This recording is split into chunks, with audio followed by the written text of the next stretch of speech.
Alegria! Hoje é aula de empresarial.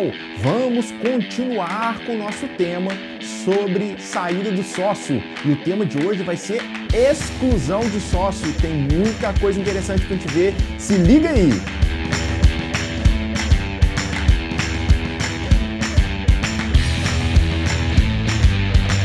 Voltamos com a aula de empresarial. Hoje com uma aula de empresarial dando continuidade sobre a saída do sócio. Nós falamos já sobre a saída do sócio, uma situação trágica, que é a morte. Falamos da saída do sócio na venda de cotas sociais, que é cessão de cotas sociais. E hoje, para completar esse ciclo aí de saída de sócio, vamos falar da situação de exclusão do sócio. Tá certo? Então já aí na sua tela, vamos seguir hoje com os seguintes pontos. Nós vamos falar sobre formas de saída, que existem duas formas de saída. Vamos falar sobre a regra geral da saída, exclusão do sócio. Vamos falar sobre o parágrafo 1 do 1030, que não chega a ser uma exceção, mas é uma característica um pouco diferente. E vamos falar sobre a possibilidade da saída extrajudicial. Começamos a aula de empresarial, vamos firmes e fortes aí, que temos muito estudo, muito avanço, muita coisa legal para ver na aula de hoje. Então vamos lá, já no primeiro ponto, para falar sobre as formas de saída. Existem duas formas de saída, na verdade. E eu chamo a atenção delas porque a gente acha que a exclusão do sócio só pode acontecer pela via judicial. Por isso que eu chamo a atenção. Na verdade, os livros nem fazem essa separação, mas eu gosto de fazer essa separação primeiro. Para quem está estudando, e até mesmo para concurso, a gente ter essa separação clara do mundo judicial e extrajudicial, essa separação, eu acho que é didaticamente melhor para a memorização e melhor para a análise das situações. Então nós temos duas formas de saída. Muita gente só acha que a exclusão do sócio vai acontecer com o juiz, mas na verdade ela tem a possibilidade também da saída extrajudicial, como nós vamos ver a aula de hoje. A regra é a saída judicial, mas nós vamos ver alguns caminhos que você pode construir desde o início da empresa, desde o início da construção do seu contrato social, que podem desaguar, auxiliar no futuro e fazer com que exista uma possibilidade, na verdade são duas possibilidades, de uma saída extrajudicial, que é muito mais fácil, para a empresa é muito mais rápido e vai ser muito menos oneroso do que arranjar aquelas brigas eternas com o sócio e a empresa funcionando ali. Você sair extrajudicialmente e esse sócio que saiu extrajudicialmente ficar brigando na justiça é uma coisa. Outra coisa é você ficar brigando com um sócio, ainda sócio, na justiça e a empresa funcionando. A tendência é que essa empresa vá para o buraco. Então, duas formas, judicial e extrajudicial. Nós vamos começar aí com a judicial, que é a regra, vamos dizer, geral. Não chega a ser uma regra geral, mas eu aqui descrevi como regra geral para focalizar a nossa mente aqui e facilitar o nosso estudo. Então, a regra geral, que está no 1030, que nós vamos ver juntos. Vou olhar aqui para o monitor do lado. Hoje tem bastante letra de lei, porque eu achei essencial, porque as explicações não são tão claras assim, a gente tem que ir ponderando toda hora, os artigos de lei faz remissão a outros artigos, então nós vamos fazer esse bate-bola para ficar tudo clarinho para você, tranquilo, fácil de guardar e a gente dá show nessa parte aí de exclusão do sócio. Então vamos lá, 1030 já na sua tela aí, vamos ler juntos, 1030. Fala o seguinte: ressalvado o disposto 1004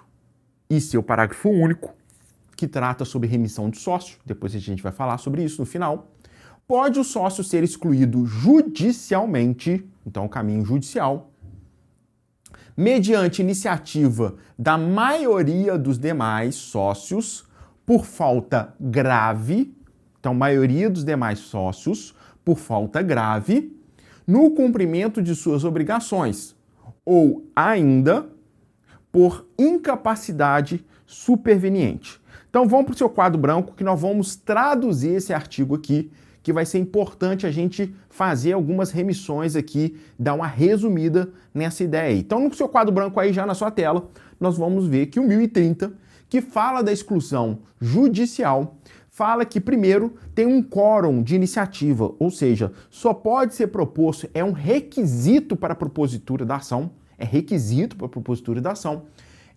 ter um quórum mínimo de sócios que queiram excluir esse sócio problemático.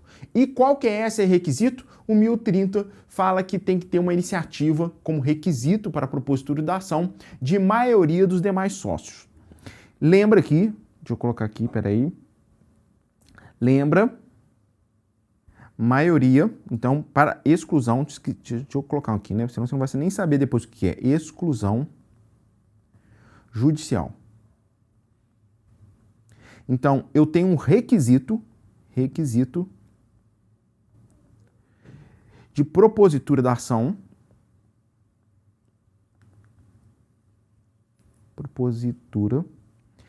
que é, esse requisito é maioria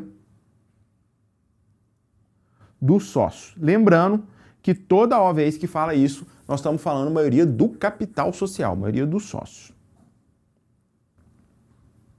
E a lei continua, por falta grave de cumprimento de suas obrigações. E aí volta para mim. Temos um detalhe. Primeiro, existe uma subjetividade muito grande que quem vai decidir se houve falta grave ou não vai ser o juiz, em última análise. Mas, de qualquer sorte, essa falta grave tem que ser em relação às suas obrigações sociais. Não é falta grave em relação a um sócio, não é falta grave em relação a terceiros, é em relação às suas obrigações enquanto sócios. Então, eu já vi situações aí interessantes, se não dizer até quase que cômicas, mas é trágica para quem está sofrendo, de sócio brigando porque houve traição. Um pegou a esposa do outro, o outro pegou a esposa de um, né? Ou então sócias e esposas, um pegou o marido da outra, enfim, aquela confusão. E aí eu quero terminar a sociedade, mas a pessoa não quer pular fora da sociedade, eu quero continuar com a sociedade, e eu vou na justiça falando que o sócio é uma situação grave e que essa situação grave faz ele, vazar. E que eu posso excluir ele da sociedade. Não. Porque, como diz o 1030, a situação grave aqui é na sua obrigação enquanto sócio. Não obrigação pessoal, não obrigação com terceiro, é obrigação para com a sociedade. Isso que se espera aí como falta grave. Tá certo? Vamos voltar então. Então, a falta grave, requisito mais da metade do capital e existência de falta grave para com a sociedade. Vamos voltar aí para a gente continuar. Então, requisito, falta grave no cumprimento de suas obrigações. E aí surge uma situação. Então, falta grave é a primeira observação. E a segunda é incapacidade superveniente. Incapacidade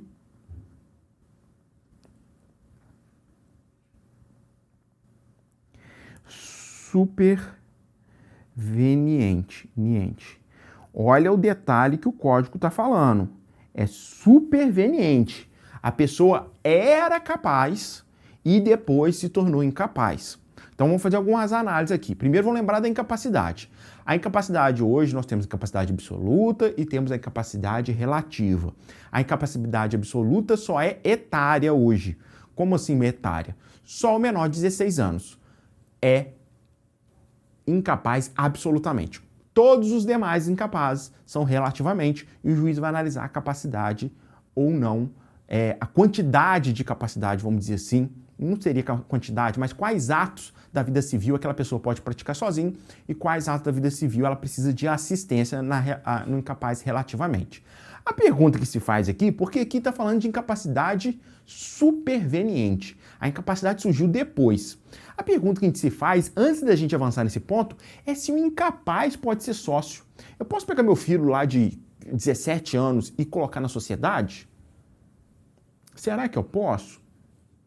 Eu posso pegar meu filho que tem algum tipo de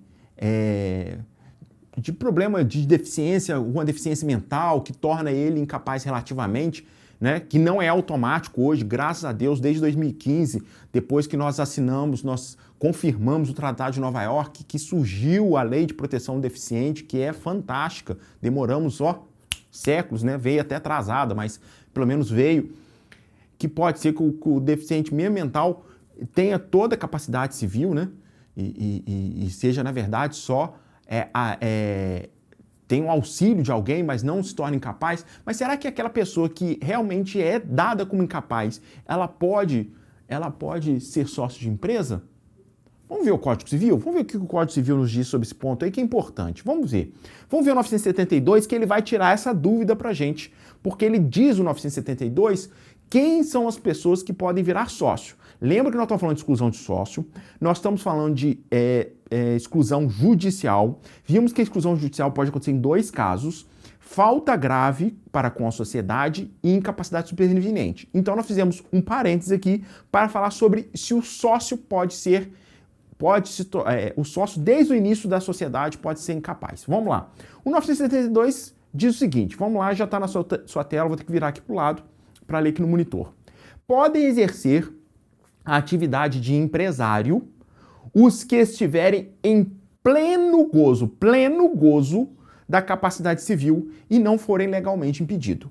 Pleno gozo da capacidade civil é capacidade civil de fato e de direito. Então, é o capaz. Não é o relativamente incapaz, muito menos o absolutamente incapaz. Então, não pode se iniciar uma sociedade com o incapaz. O incapaz não pode, naturalmente, por vontade dele ou por vontade do assistente, virar sócio. Isso não é possível. Vamos voltar aí para a tela, para a tela cheia aí, para o quadro branco, para a gente explicar isso melhor. Então, estamos na sua tela aí, no seu quadro branco, e agora vamos lá. Vamos escrever aqui a observação para demonstrar que aqui é uma coisa separada. É só uma observaçãozinha. E aí, quem pode ser sócio? Sócio tem que ter capacidade plena.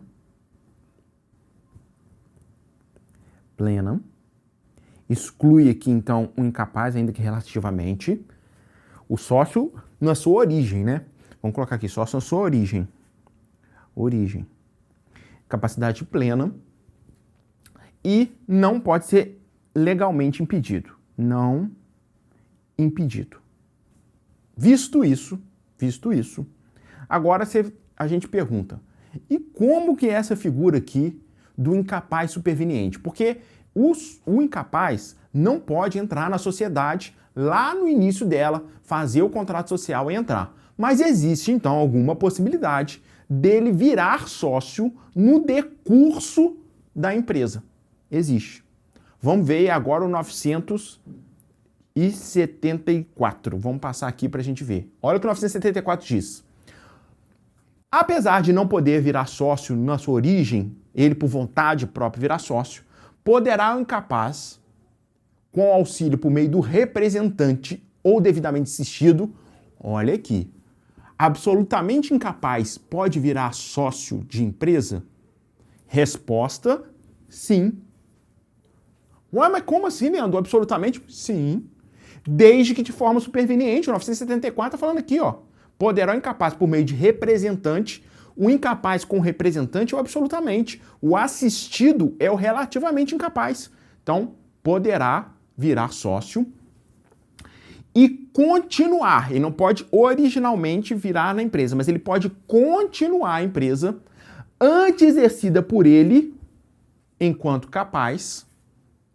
Então, ele era capaz, se tornou absolutamente incapaz, ou ele vai herdar, olha só, por seus pais, pelo autor ou pelo autor da herança. Olha só, um incapaz, então, ele pode virar sócio quando o pai falece ou quando ele recebe como herança a empresa. Incapacidade superveniente, que na verdade não se trata de incapacidade superveniente, se trata de entrada de um incapaz, porque ele sempre foi incapaz e depois ele acabou virando sócio da empresa, não por vontade própria, mas por um evento, porque ele recebeu herança àquela empresa. Correto? E o segundo ponto é a pessoa que é sócio da empresa, no pleno gozo dos seus direitos, né, pleno gozo de fato e de direito, então plenamente capaz, e aí no meio do caminho acontece um acidente, acontece alguma coisa que o torna incapaz, ele pode continuar como sócio. Esse é o que diz o 974. E aí, se a gente voltar para a tela, deixa eu voltar aqui, vamos voltar aqui, ó, por isso que fala aqui, pode maioria dos sócios, tirar por falta grave o sócio que está causando confusão ou o incapaz superveniente. Volta para mim. O que significa dizer? Significa dizer que se a pessoa virou sócio, era incapaz, virou sócio, ou a pessoa era capaz e se tornou incapaz superveniente na sociedade, os demais sócios vão decidir se eles querem ou não querem manter aquela pessoa na sociedade. Leandro, de maneira automática isso acontece? Negativo. Aqui falou que tem que ter uma ação judicial e que essa ação judicial tem que ser proposta por maioria dos sócios. Então, maioria dos sócios decide, então não é automática. A incapacidade superveniente não é uma situação automática de exclusão do sócio. Ele continua a sociedade, a regra é ele continuar na sociedade pelo seu representante ou com assistência, se for relativamente, e a sociedade vai continuar até que os sócios se sintam incomodados e falam assim, não, nós queremos um incapaz aqui como sócio, então nós vamos tirar ele. Qual que é o caminho? Propositura de uma ação, tendo como requisito maioria do capital social, maioria dos sócios, e aí sim tira o incapaz. Tá certo? Então são as duas formas de você tirar ele, falta grave ou incapacidade superveniente. Vamos seguir então aí na tela. Falamos aí das duas situações que estão presentes aí no 1030 e aí vamos para o parágrafo único do 1030 que vai trazer uma situação um pouco diferente. Olha só, aqui nós não estamos falando judicialmente, porque o parágrafo único já começa, será de pleno direito. Quando fala que é de pleno direito, significa que eu não preciso de nenhum requisito, eu não preciso ir na justiça, eu não preciso pedir bênção de ninguém. Não significa que não tem algum procedimento, algum passo a passo para eu atingir esse objetivo. Mas o parágrafo único já diz aí, olha só, vamos ler juntos. Será de pleno direito, excluído da sociedade o sócio declarado falido, então aqui é automático. Faliu, está fora da sociedade, é de pleno direito. Ou aquele cuja cota tenha sido liquidada nos termos do parágrafo único do artigo 1026. O parágrafo único do 1026 fala da situação muito interessante, muito peculiar. Deixa eu ver se eu trouxe ele aqui.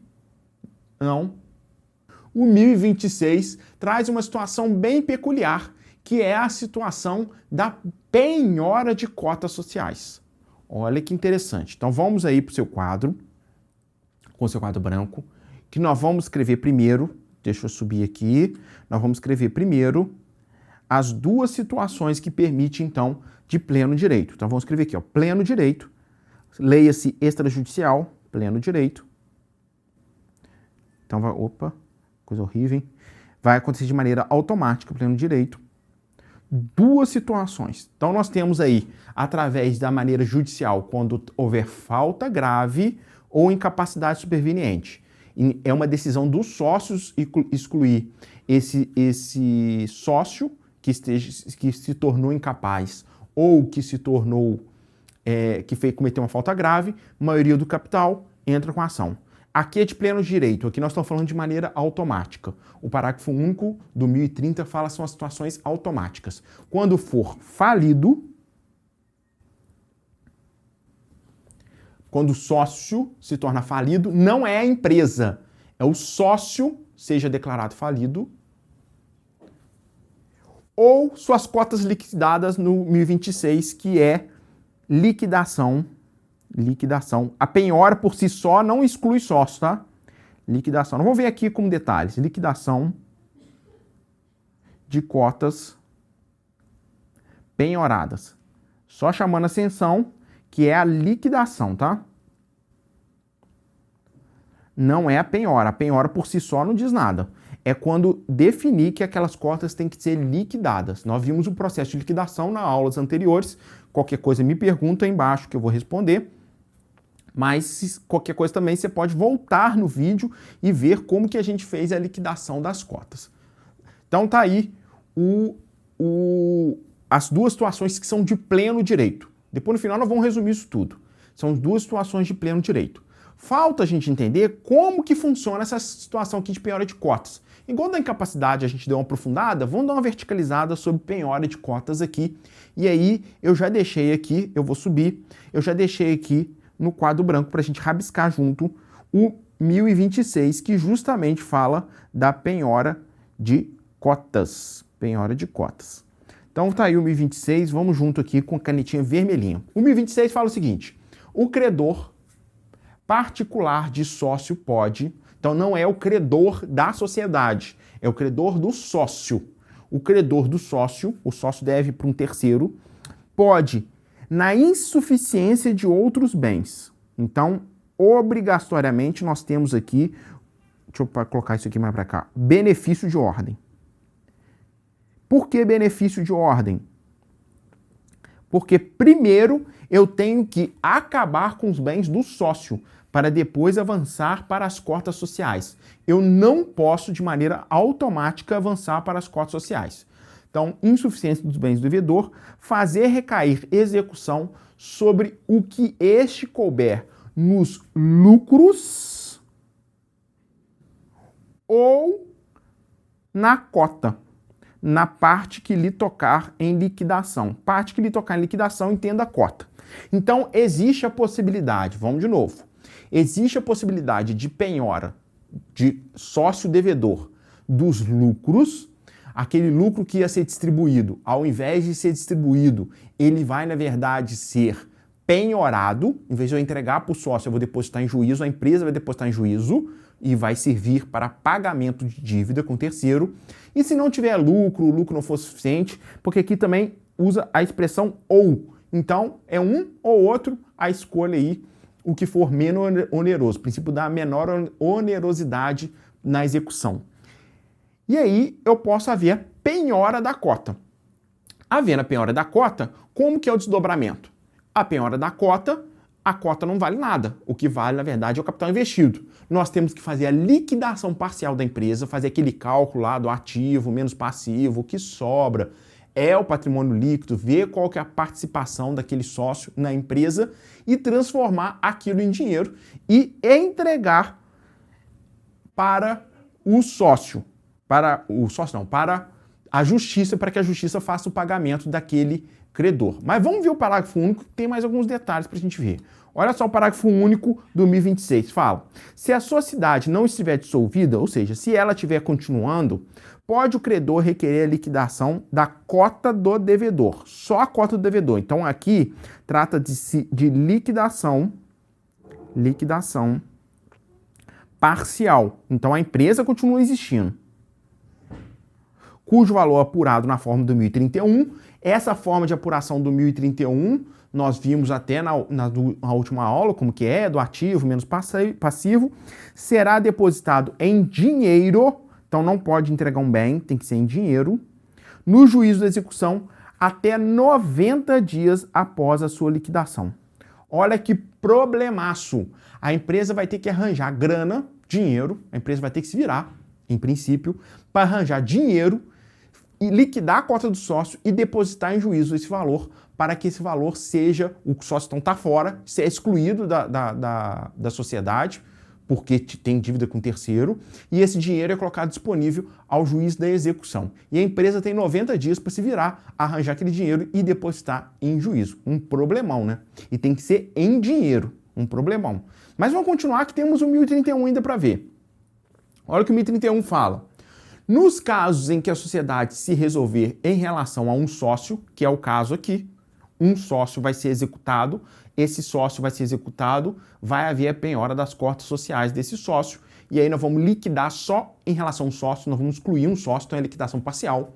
O valor da sua cota considerada pelo montante efetivamente realizado liquidar-se-á, salvo disposição contratual em contrário, com base na situação patrimonial da sociedade, na data da resolução, verificada em balanço especial para levantamento. Meu aluno, vamos para a situação prática. É ou não é importante constar no contrato social que o pagamento, em caso de liquidação, vai se acontecer em 60 parcelas ou 120, o que você quiser? É ou não é? Porque, olha só, vamos voltar aqui com o artigo. fala que a liquidação tem que depositar 90 dias à disposição do juiz da execução se o contrato não fala nada. Mas o 1031 fala que se houver disposição contratual, em contrário, se houver o contrato falar que vai haver pagamento parcelado, o pagamento será parcelado. Faz ou não faz diferença? Então, quando você constrói uma sociedade, é muito importante você analisar esses pontos do contrato social. Porque quando dá problema lá na frente, às vezes você não tem muito manejo para poder fazer algumas coisas diferentes. Mas se você pensa isso na origem e faz um contrato social redondinho, igual a gente está vendo aqui, você evita muitos problemas na frente. Vide aqui o 1031, que no caso de penhora de cota, vai permitir que você pague parcelado ao juiz de execução e não quebra a empresa, né? Porque imagina, do nada o cara tem que depositar 120 mil reais, a empresa não tem 120 mil reais em dinheiro, aí a empresa tem que sair, se virar em 90 dias, o outro sócio que não arranjou a dívida fica sem dormir para arranjar 120 mil reais para depositar em juízo. Olha só que confusão. Então, se tiver uma parcela dessa, ela vai pagar em 120 parcelas. É R$1.000 por mês. Aí a sociedade, às vezes, consegue dar a sua continuidade, exclui aquele sócio enrolado lá que está devendo para terceiro e continua sua vida normalmente. Viu como que é importante aí a presença da cota social. Mas vamos voltar então aqui para a gente, de novo, fazer um resumo prévio do que está acontecendo. Resumo prévio do que está acontecendo é que nós temos a possibilidade, nós estamos falando de exclusão de sócio, volta aqui para mim na tela cheia, exclusão de sócio. A exclusão de sócio nós separamos em judicial e extrajudicial. Na judicial, que é a regra geral do 1030, nós vimos que tem duas situações que permitem exclusão do sócio. A primeira situação que permite exclusão de sócio é falta grave. A segunda situação judicial que permite exclusão de sócio é incapacidade superveniente. Seja uma e seja outra, não é automático. A falta grave não leva à exclusão de sócio, nem a incapacidade leva à exclusão de sócio. Os sócios, então, têm que querer fazer a exclusão judicial dessas pessoas. E, para tanto, é requisito dessa ação que tenha metade do capital social, metade dos sócios querendo a exclusão do sócio por falta grave ou por incapacidade superveniente. Depois nós vimos que existe uma situação que aí sim é automática, que é a situação de pleno direito. A situação de pleno direito nós vimos também que são duas situações que permitem a exclusão de sócio de pleno direito. Uma, porque o sócio se tornou falido e automaticamente ele está fora da sociedade. E duas, é quando o sócio deve para um terceiro, as cotas sociais são penhoradas e a penhora acaba desaguando em liquidação parcial da sociedade. Exclui aquele sócio e a sociedade continue. Essa é automática. Quer queira, quer não, vai excluir o sócio. Então até aqui nós vimos essas duas situações. Deixa eu ver quanto tempo que estamos. Vamos fazer uma pausa. Eu volto na próxima aula para completar, que ainda tem muita coisa para falar, para não ficar longo demais. Essa aula é um pouco mais pesada, então eu prefiro repartir ela em duas aulas para a gente não ter dor de cabeça, para você respirar, assistir uma aula, refletir, avançar isso na sua cabeça, sedimentar para a gente ter uma segunda aula para a gente falar a parte final aí da exclusão de sócio. Mas é um tema interessantíssimo, é um tema que aparentemente é complexo, mas você viu que aqui no resumo final que não é nada de anormal, né? É uma situação que a gente tem que ir vendo parte a parte e depois tentando construir aí um esquema que possa nos orientar como que funciona a exclusão de sócio, agrupando ela por várias situações. Falta a gente ver agora a exclusão de forma extrajudicial, que não é de pleno direito, porque não vai ser automático, vai ser uma decisão dos sócios de maneira extrajudicial. Alegria! Hoje foi a aula de empresarial, um dia ensolarado, mesmo que esteja nublado, o empresarial é um dia ensolarado na sua vida. Não fala, pode falar a verdade, não é? É um dia ensolarado, é um dia que você aí avança seus conhecimentos para o mundo das empresas. Tá certo? Um grande abraço. Na próxima aula continuamos com a parte 2 da exclusão de sócio. Até a próxima. Fui!